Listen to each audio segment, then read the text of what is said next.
Before we get into the stories tonight, I want to ask you something quick. If you found this channel and what we do here reaches you, hit subscribe. It really helps us keep going. Keep finding the stories worth telling. Keep making this better for the people who actually listen. The next ones drop a few times a week, and they only land for the folks who click that button. So if you're here, take 10 seconds, hit subscribe. Then, let's get into what happened. I had been selling vintage watches on Facebook Marketplace as a side hustle for almost 3 years. I had a deal lined up that Wednesday evening. A Seiko diver from 1976, buyer named Davidson, $4,200 cash. Meeting at the Shell gas station off Charlotte Avenue, 8:30 p.m. Davidson had a clean account with 12 other completed transactions in his history. I had asked for the meet to happen at the gas station rather than a parking lot. The gas station was well lit, had cameras, had an attendant booth, and it was the kind of place that police would respond to in under 3 minutes if anything went wrong. Davidson had said yes, that worked for him, no problem. I'm Xochitl, 27, vintage watch collector in Nashville. The side hustle had paid for my master's degree. I had a system. Daylight meets at safe exchange zones. Most Nashville PD precincts have designated swap spots in their parking lots. After dark meets at well-lit gas stations or hotel parking lots with desk attendants. Always cash, never online transfer. Always with my phone location shared to my brother for the duration of any meet.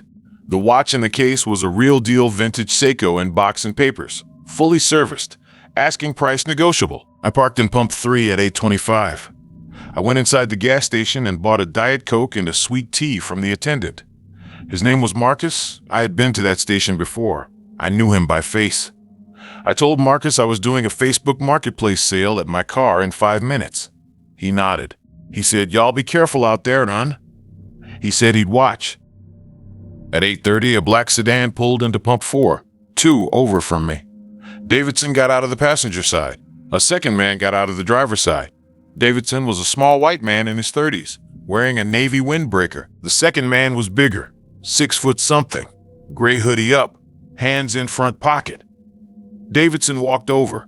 He said the second man was his cousin, Justin, who was helping him drive. He gestured. Justin nodded, but did not approach. I had a flag go up in my chest immediately. The clean account had been Davidson's. The cousin was not on the account. The cousin had not been mentioned in the messages. Justin's posture, hands inside the front pocket of the hoodie, did not match somebody who had been helping drive. It matched somebody who was holding something inside the pocket. The thing is, I had read enough true crime Reddit threads to know what hands inside a hoodie pocket usually meant. I want to be careful describing what I did next because Metro PD walked me through it twice. I did not take the watch out of the case. I held the case in my left hand. I asked Davidson if I could see his ID first. Standard procedure, I told him, just so I can confirm the account matched. Davidson said sure. He pulled his wallet out of his back pocket. While Davidson was opening his wallet, Justin walked around the back of the black sedan toward the pump where I was standing. Justin pulled a small handgun out of his hoodie front pocket. He pointed it at my chest. He said calmly that I should put the case on the ground and step back from it. I dropped the case. I did not step back from it. I let it drop, and then I turned and ran toward the gas station entrance. I screamed for Marcus. Marcus came out of the booth before I had crossed the parking lot. He had his cell phone already in his hand, dialing. Justin and Davidson did not chase me. Justin grabbed the case from the asphalt. Davidson ran back to the black sedan. They both got in. Justin reversed out fast, almost backed into a pickup pulling in. They pulled onto Charlotte Avenue, heading east. Metro PD arrived in 2 minutes. A cruiser had been 3 blocks away. The gas station's Pump 3 camera had captured the entire encounter, including the license plate of the black sedan as it left. The plate came back to a rental car registered through a different identity. The plate camera at the Charlotte and 41st intersection caught the sedan 2 miles later. 2 officers intercepted the sedan at a red light at 46th. The watch case, the Seiko inside, was recovered intact from the front passenger floor of the sedan. Marcus, the attendant, gave a statement on scene. The gas station's video was downloaded and entered into evidence by the time I had finished my statement at the precinct. Davidson, real name Lawrence Harwell, 28, and Justin, real name Terriel McCracken, 26, were both charged with aggravated robbery with a deadly weapon, criminal conspiracy, and carrying a concealed firearm without a permit. Harwell had a prior aggravated robbery conviction from 2021 and had been out of state custody for 14 months. McCracken had a prior felony drug conviction. The DA's office stacked the charges and added a habitual offender enhancement for Harwell.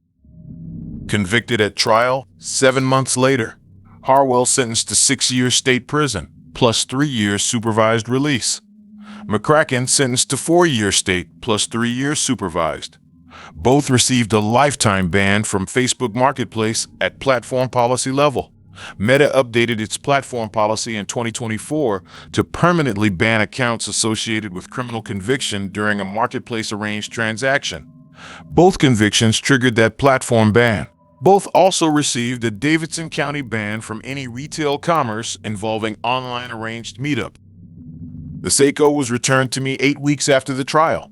I cleaned it. I sold it within the month to a different buyer. Honestly, a Tokyo-based collector who paid via wire transfer and had it shipped through Brinks Global Services. I do not do cash exchanges at gas stations anymore. I only sell to verified account buyers in police-designated safe exchange zones during daylight hours. I do 5 months of therapy. I lost 12 weeks of side hustle income during the trial prep phase. The thing I come back to is the cousin. The clean account had been Davidson's, 12 completed transactions, 4-star average. The cousin was the unknown variable. They had been operating as a 2-person team, where one party had the clean reputation, and the other party did the work that destroyed it. The clean reputation had not been worth what Davidson had lost. The work had been delegated to McCracken on purpose. The Metro PD detective who handled the case showed me during discovery the messaging history between Harwell and McCracken on McCracken's phone. The two had been operating the same 2-man scheme at least 4 times across the prior 6 months in Davidson County. Each time Harwell built the seller relationship with his clean account. Each time McCracken arrived as a cousin or friend or ride. Each time McCracken was the one who produced the weapon and did the robbery. 2 of the 4 prior victims had not reported. The items taken had been below the felony charge threshold. The victims had decided not to engage with the legal process. 1 prior victim had reported, but had been unable to identify either suspect because the prior meet had been in a darker location than mine. My meet had been at the gas station's Pump 3, under a fully lit canopy, where the camera captured both faces clearly. The detective said carefully that my insistence on the well-lit gas station, rather than a parking lot, had been the variable Harwell had not engineered around. Sunday evening, 7 p.m., a residential street called Gibbs Road in southwest Delray Beach. The PlayStation 5 listing on Facebook Marketplace had been live for 3 weeks. Refurbished, $450, cash only, original box, controllers, 2-game bundle. The seller's name was Mike, 6-month-old account, single previous transaction, price 20% below market. He had wanted to meet at his house. I had asked if we could meet at a safe exchange zone. He had said his elderly mother lived with him, and he couldn't leave the house unattended. I had said, okay. I'm Sterling, 33, IT professional in West Palm Beach. The PS5 had been a Christmas present. I was trying to get it to my 8-year-old nephew before his birthday in June. I had verified the listing as much as I could. Reverse image search on the photos, message tone, account age, account location. I had not pulled the seller's full address until the day of the meet, because Facebook Marketplace's location feature only reveals the precise address after you agree to a meeting.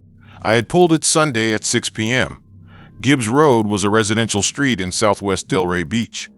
Google Street View showed a single-family ranch home with palm trees in the yard. I drove from West Palm Beach to Delray Beach, about 40 minutes.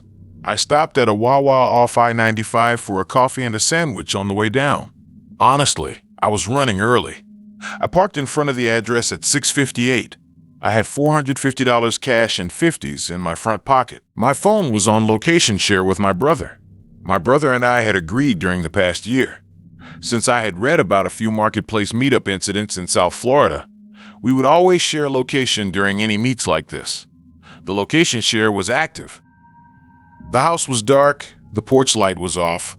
The Google Street View I had pulled earlier had shown lights on in the front rooms. That was the first thing that registered as wrong. I sat in my car for 2 minutes. I texted Mike through Marketplace that I was outside.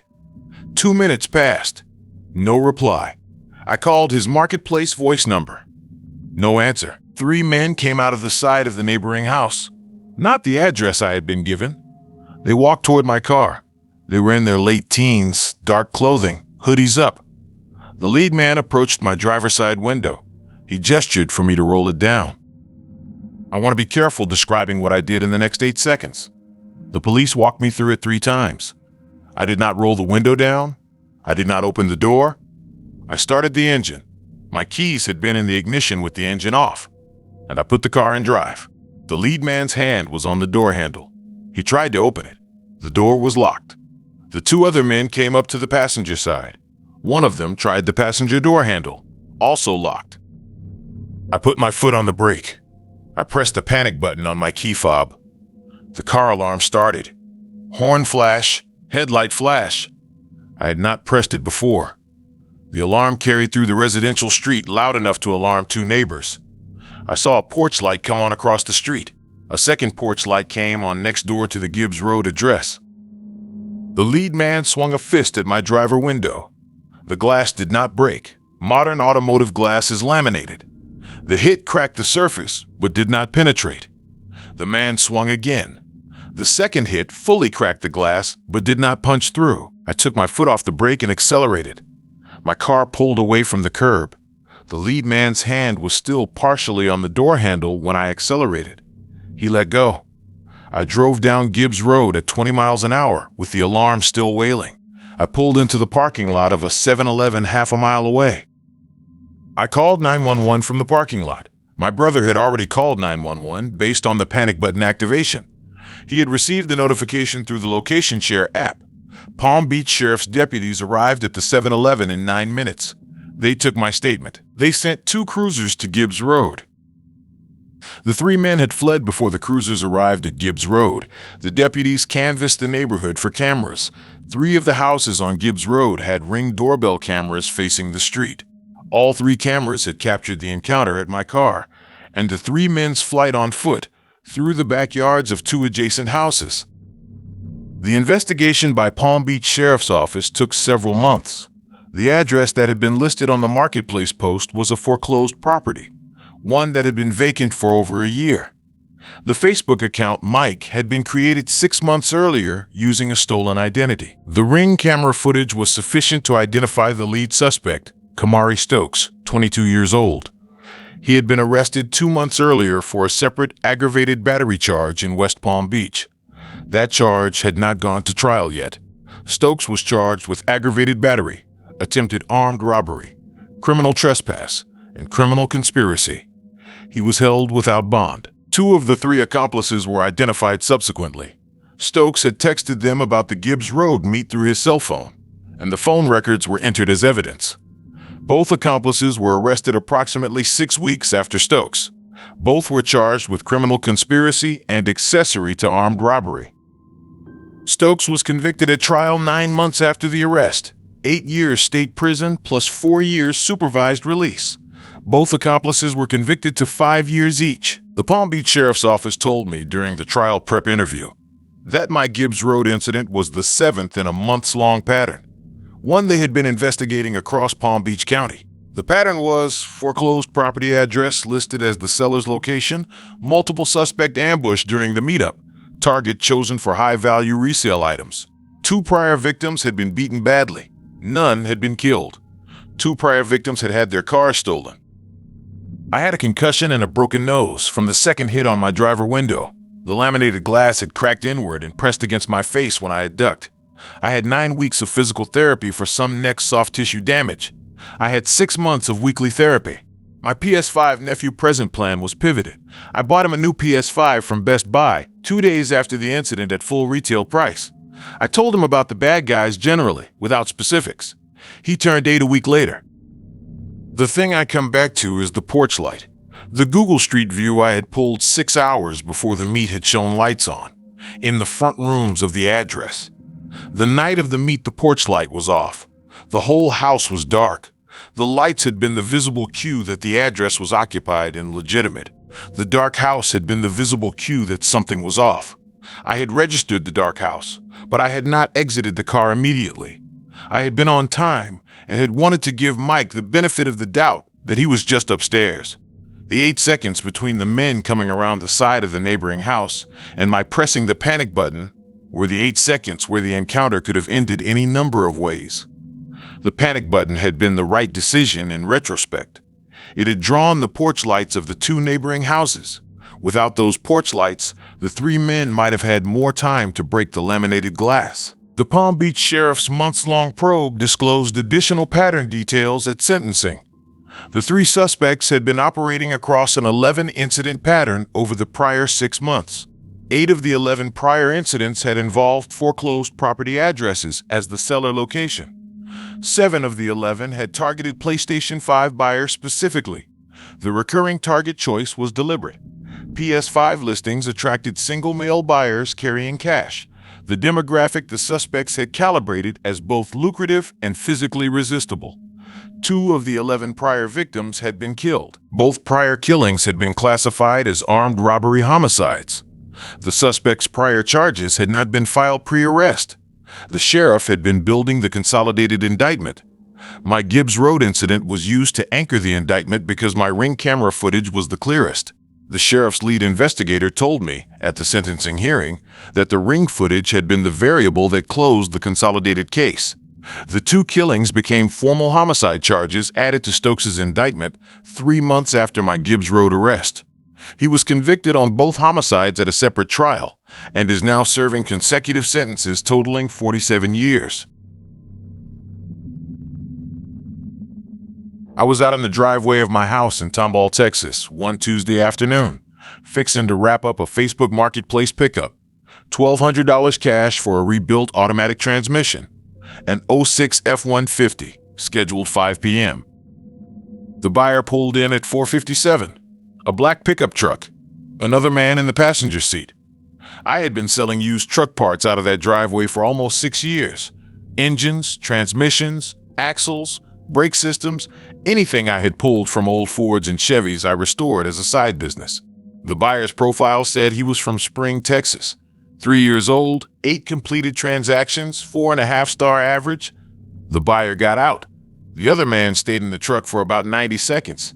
Then he got out too. I'm Jared, 39, truck parts seller and shade tree mechanic in Tomball. My wife Linda is 41, school teacher. We had been in our Tomball ranch home for 9 years.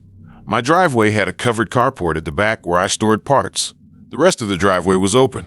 I had a security dash cam in my work pickup that I kept running whenever I was outside the carport. The dash cam had a panic alarm button hardwired to my house's main alarm system, a feature I had installed 3 years earlier after watching a series of Houston Metro Facebook Marketplace robberies on the local news. The buyer's name was Anthony, according to the Marketplace messages. The man who had been in the passenger seat was introduced as Anthony's uncle, Reggie.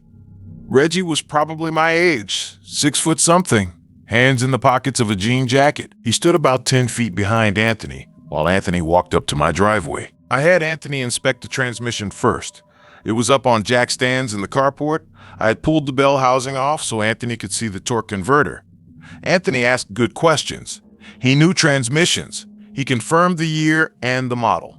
He took out an envelope of cash. I counted it on the workbench. $1,200 even. To be fair, the kid knew his stuff.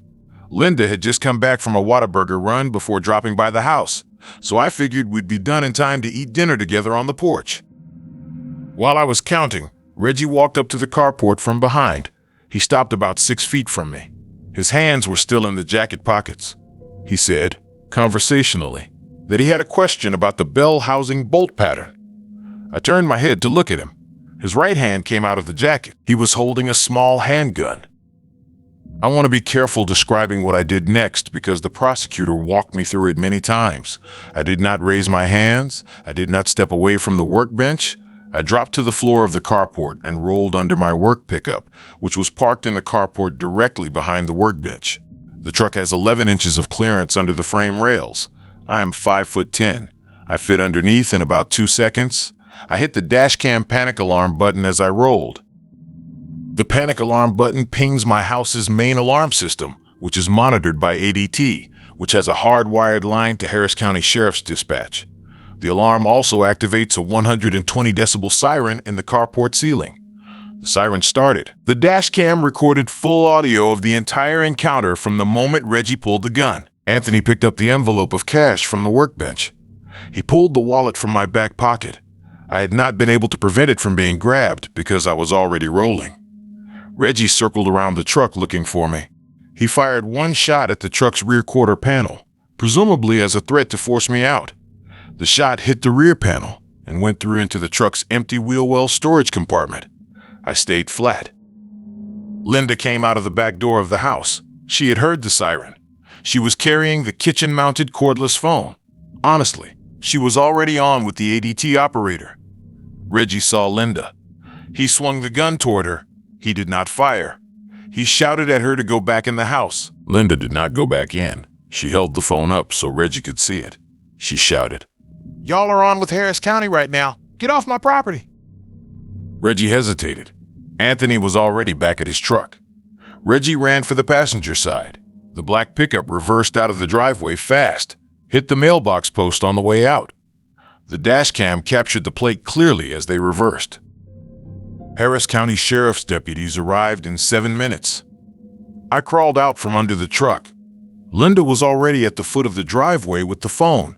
2 cruisers came up our street. I want to be specific about my injury because it was used in evidence. As I had rolled under the truck, Reggie had, on the way to circling around, slammed the butt of the handgun against the top of my skull, through the gap between the truck and the carport floor. I had felt the impact, but it stayed flat. The impact had fractured a section of my left parietal bone. I did not realize the severity until the ambulance arrived, and the EMT could not get my pupils to respond symmetrically. Anthony and Reggie were caught at a traffic stop on Highway 45 North, within 25 minutes of the dashcam plate going out on the Harris County radio system. Anthony was 17, a juvenile, driving without a license, with a stolen plate swapped over the day before. Reggie was 31. Anthony's juvenile record had 3 prior referrals, 2 for marketplace meetup robberies that had not led to charges because prior victims had not formally identified him. Anthony was certified as an adult based on the severity of my injury. He was charged with aggravated robbery with a deadly weapon, conspiracy, and aggravated assault causing serious bodily injury. Reggie was charged with the same plus discharge of a firearm in a residential area, both convicted at trial. Anthony got 14 years state prison. Reggie got 12 years plus 4 years supervised.